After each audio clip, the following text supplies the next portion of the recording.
बातमी आहे राजकीय वर्तुळातून पंतप्रधान नरेंद्र मोदींची सोलापूर येथे जाहीर सभा आयोजित करण्यात आली आहे। तर महायुतीच्या उमेदवारांच्या प्रचारार्थ सभा असणार आहे। तर मंगळवारी 12 नोव्हेंबर म्हणजेच आज जाहीर सभा असणार आहे। दुपारी 2 वाजता होम मैदानावर सभेचं आयोजन करण्यात आलेलं आहे। पंतप्रधानांची सोलापूर येथे जाहीर सभा आहे। आता विधानसभेची रणधुमाळी सुरू झालेली आहे, प्रचाराला सुरुवात झालेली आहे आणि महायुती आता प्रचाराला जोरदार महायुतीने सुरुवात केलेली आहे। महायुतीचे जे वरिष्ठ नेते मंडळी आहेत, पंतप्रधान नरेंद्र मोदी असो, केंद्रीय गृहमंत्री अमित शहा असो, हे महाराष्ट्रात येताना दिसतायत, सभांवर सभा घेताना दिसतायत।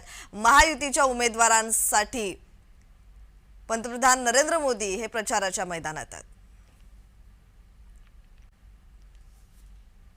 तर सोलापूर जिल्ह्यात महायुतीचे एकूण 11 उमेदवार निवडणुकीच्या रिंगणात आहेत। पंतप्रधान मोदींची सोलापूरमध्ये जाहीर सभा असणार आहे आणि या सभेत पंतप्रधान नरेंद्र मोदी कुणावर निशाणा साधणार हे पाहणं महत्त्वाचं आहे, कारण पंतप्रधान नरेंद्र मोदी यांच्या जेवढ्या पण सभा झालेल्या आहेत त्या सगळ्या सभेत काँग्रेसवर त्यांनी हल्लाबोल चढवलाय।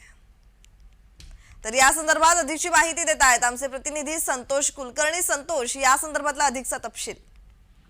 आदरणीय पंतप्रधान नरेंद्र मोदी साहेबांची आज दुपारी 2 वाजता सोलापूर येथील होम मैदानावर सभा आहे। सोलापूर जिल्ह्यात महायुतीचे जे उमेदवार आहेत त्यांच्या प्रचारात ही सभा आहे। एक गोष्ट मी तर आवर्जून सांगू इच्छितो की सोलापूर जिल्ह्यातील 11 पैकी 10 विद्यमान आमदार हे महायुतीचे आहेत आणि सोलापूर जिल्ह्यातली जनता मानसिकदृष्ट्या पंतप्रधानांशी जोडली गेली असल्यामुळे या सभेचा त्यांना नक्कीच फायदा होईल। मोदी साहेब काय बोलतात, काय भूमिका मांडतात याकडे अवघ्या जिल्ह्याचं लक्ष लागलेलं आहे। जी जी जी, धन्यवाद संतोष तुम्ही दिलेल्या माहितीसाठी।